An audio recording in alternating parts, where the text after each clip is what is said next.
He forgot our anniversary, then laughed. It's not like we're married. I still have options. I just said, noted. That night, I packed my things, took my name off the lease, and reversed every transfer. By morning, his mom called me 32 times and yelled, "We're not married. I still have options." He actually said that, grinned like he was proud of it.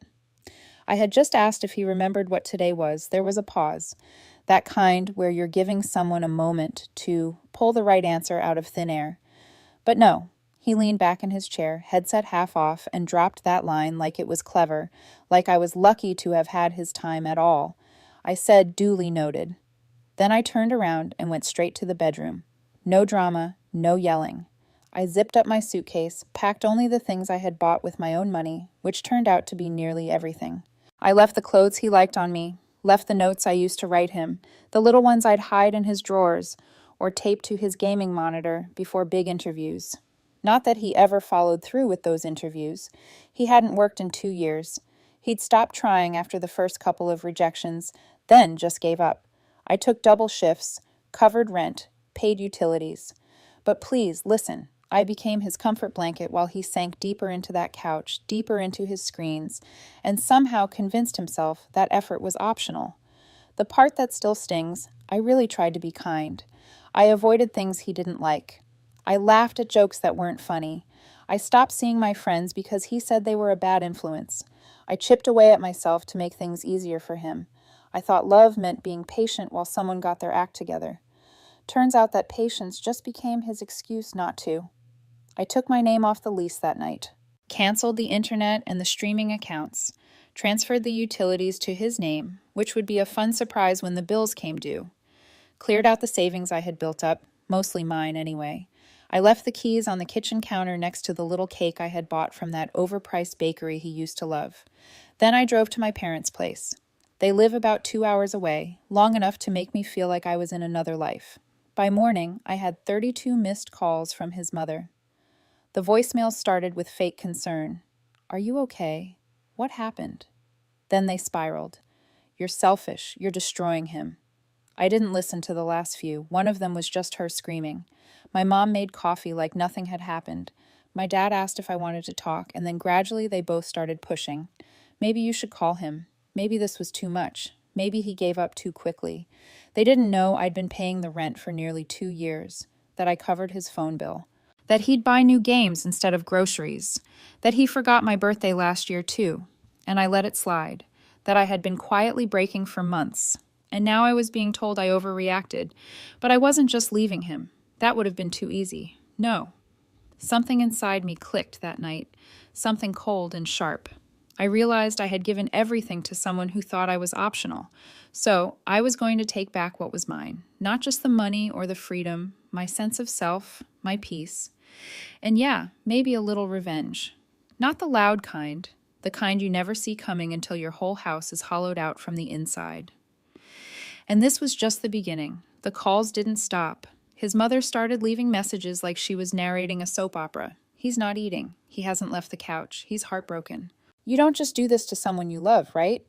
Because someone who's heartbroken definitely spends the next day playing 12 hours of Call of Duty and posting memes about dodging bullets on Facebook.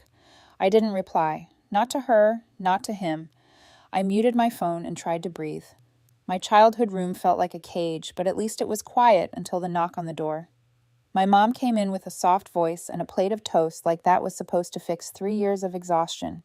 She said, "Maybe I acted too fast, that maybe he was going through something I didn't understand."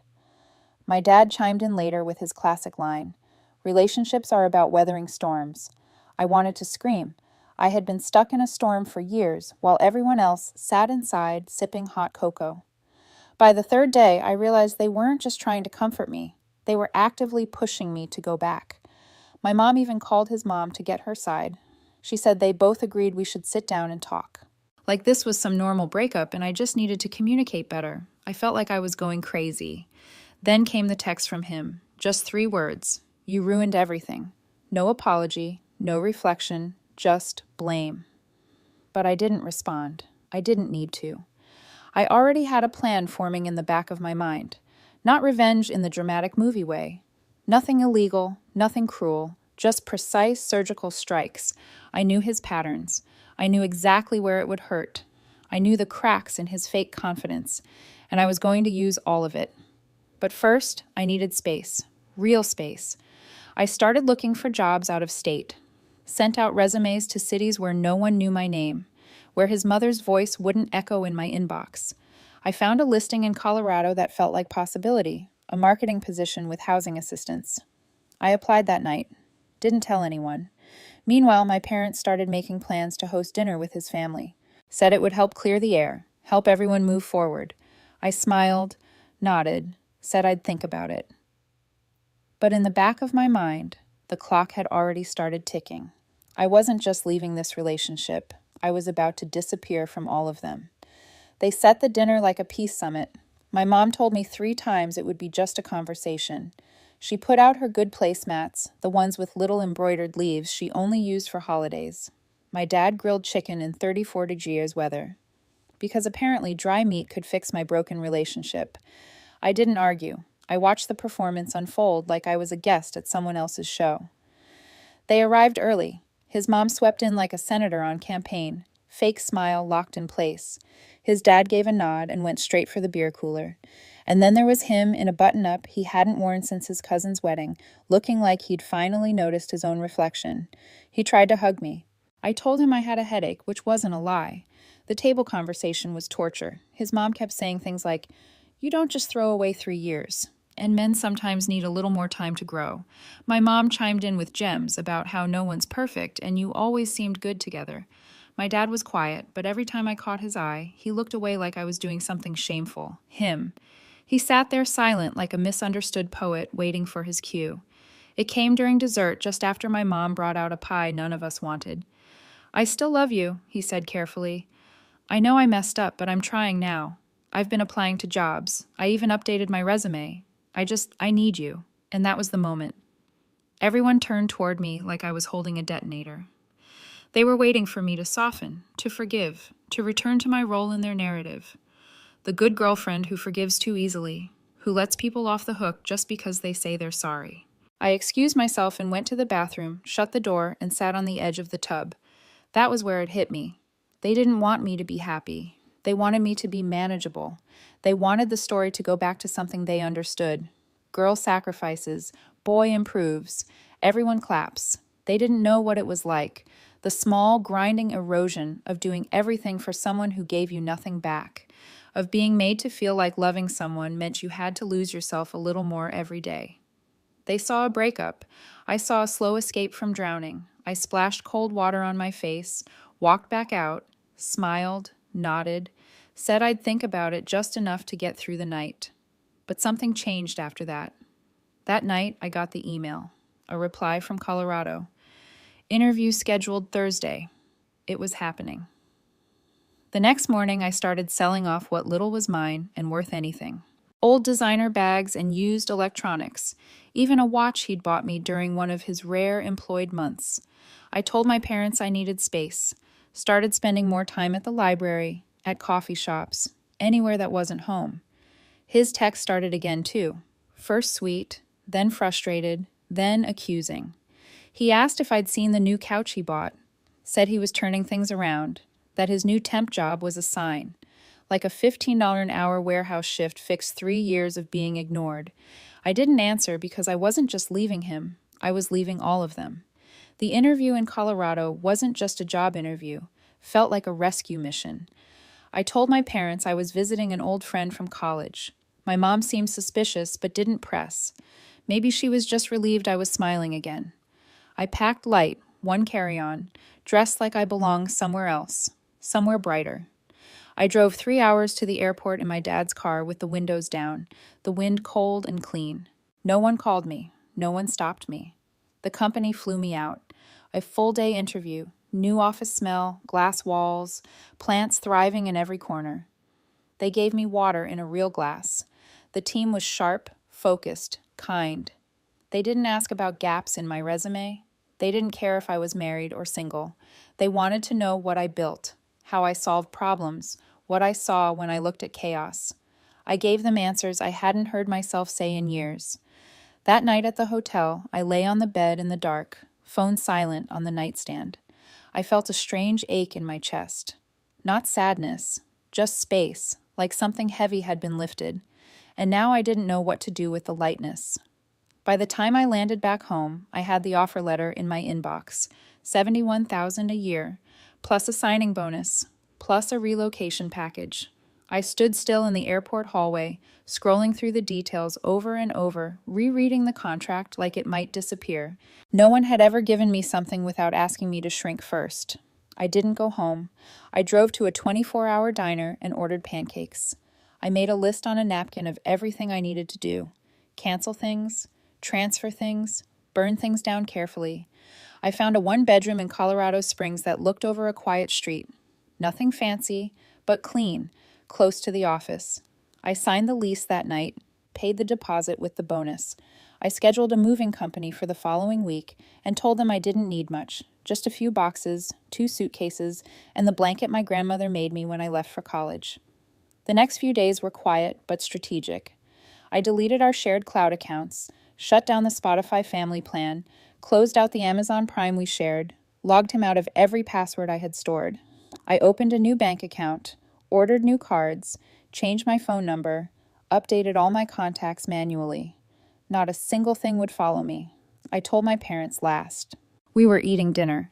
My mom was talking about something she saw on Facebook, and I just said, "I'm moving to Colorado. I start next month." They froze. My dad put down his fork. My mom blinked twice like she didn't understand the language I was speaking. I told them about the job, the apartment, the date. I didn't ask for approval. I didn't offer room for discussion. My mom said, "And you weren't going to tell us?" I said, "I just did." Later that night, I heard her on the phone with his mother. I didn't catch every word, but I heard enough that I was leaving, that it was sudden, that maybe they should reach out. I switched my phone to airplane mode, but he showed up anyway 2 nights before I left. Pulled up in a friend's borrowed car, walked right up the driveway like nothing had happened. I didn't answer the door. He texted instead. "You're just leaving?" After everything he meant, the 3 years I spent begging for effort, the birthdays forgotten, the rent covered without thanks, the dinners cooked, cleaned, ignored, the nights I cried quietly beside him while he snored. He meant everything I did while he coasted. I didn't reply. When the movers came, I was ready. I didn't leave a note, no goodbye text, no explanation, just 2 suitcases, 1 box, and a blanket. I got in my car and drove to the airport with a calm I hadn't felt in years, and when the plane took off, I looked out the window and thought, no forwarding address. Colorado was quiet in a way that made me feel like I was listening to myself for the first time in years. The apartment was smaller than the listing made it look, and the carpet was a little stained near the window, but it was mine. I slept on a mattress on the floor for the first 2 weeks, ate microwave meals, and watched the sun hit the mountains through half-closed blinds. Felt like breathing after holding it too long. The job was better than I imagined. My manager respected boundaries. My team worked hard and went home at 5. No one asked personal questions. No one cared that I didn't talk much. I started walking to work just to feel my legs move again. I had been gone 3 weeks when the first unexpected thing happened. I got a letter, not from him, from his ex. It was handwritten on notebook paper folded 4 times. No return address, just my name spelled right in the city. The handwriting was familiar, not hers, but his. She must have taken it from something old. I almost didn't open it. Inside was a note. Short. I left him too. 3 years before you. I watched him destroy you the same way he destroyed me. I'm sorry I didn't warn you sooner, but I'm glad you got out. Be careful. He doesn't let things go. There was a photo inside the envelope, an old one. Him and her on a beach somewhere. He looked exactly the same. That grin, like he just said something no one else understood. She had her arm around him, and her eyes were tired, in the way mine had been. I stared at the letter for a long time. That night, I changed the locks, called my landlord the next morning, and paid extra to have a security system installed. I stopped using my real name at the coffee shop. Because here's the thing, when someone's convinced they own you, walking away feels like theft to them. And I had stolen something big, my silence, my absence, my life. A week later, I found out he was in town. I saw him through the window of a bookstore near my office. Just a glimpse. His back. The way he stands like nothing can touch him. I ducked before he turned. I hadn't told anyone where I went. Not even my coworkers. No social media, no mail forwarding, nothing. So, how did he find me? I checked my work email that night. Buried in the junk folder was a message from an unknown address. No name. Just you can run, but you still owe me. I forwarded it to my manager, claimed it was a spam threat, and they tightened our office firewall. But I knew he wasn't done, and this wasn't over. But neither was I. The next morning, I took a different route to work, past a dog park I hadn't noticed before. I didn't stop walking until I was a block past my building, just in case anyone was watching. I'd never lived like that on alert, scanning every face. But that email burned in the back of my skull. I didn't tell anyone. Not work, not the landlord, not even the nice barista who always gave me a smile like she thought we might be friends. I wasn't sure who to trust. I had run clean, but somehow he still found a thread to pull. Then something else. I got a key in the mail. No note, no return address, just a tiny silver key in a padded envelope. I took it to the post office first. Nothing. Then to the library's public lockers. No luck. I almost tossed it in the trash, but curiosity eats quietly, and by the weekend I was checking every place I could think of. Bus station lockers, gym lockers, train station, until finally I found it. A lockbox at a storage facility just outside town. The key fit cleanly. Inside was a flash drive. That's it. Well, ordinary. Almost left it there. I should have, but I didn't. Back at home, I plugged it into an old laptop I hadn't used in months. It booted slowly like it didn't want to be part of this either. The drive contained one folder. My name inside photos, screenshots, voicemails, transcripts of messages I had sent him over the years, voice notes I forgot existed, typed out word for word, a full spreadsheet labeled behavioral log with dates, moods, even a column for probable manipulation tactics. I stared at the screen, heart slow and heavy. He had been documenting me, not out of affection, not even out of obsession, like he was studying a subject for future use. At the very bottom, a folder called Trigger Protocol, password protected. I ejected the drive and drove straight to the nearest lake, tossed it into the water, and didn't wait to see it sink. That night, I booked a new apartment under a fake name. I called in sick the next morning and told HR I needed a week off for family matters. I packed everything again, not out of fear, but strategy. He had come to find me, but I wasn't running anymore. I left a note with the landlord saying thank you. No forwarding address again. But this time, I left something else behind too. A small envelope taped under the sink. Inside, photos of him, old screenshots, a copy of the behavioral log. All printed, all documented, no threats, just facts, because people like him count on silence. On shame, I figured if he ever came back, it would be nice if someone else knew what they were looking at. I moved across town, changed my hair, got a new job at a place with fewer windows. And every morning, I lock the door, double-check the handle, and walk into a life that finally feels like mine. And if he ever finds me again, he won't find the version of me he broke. He'll find the one that built herself back bone by bone, and this time I'll be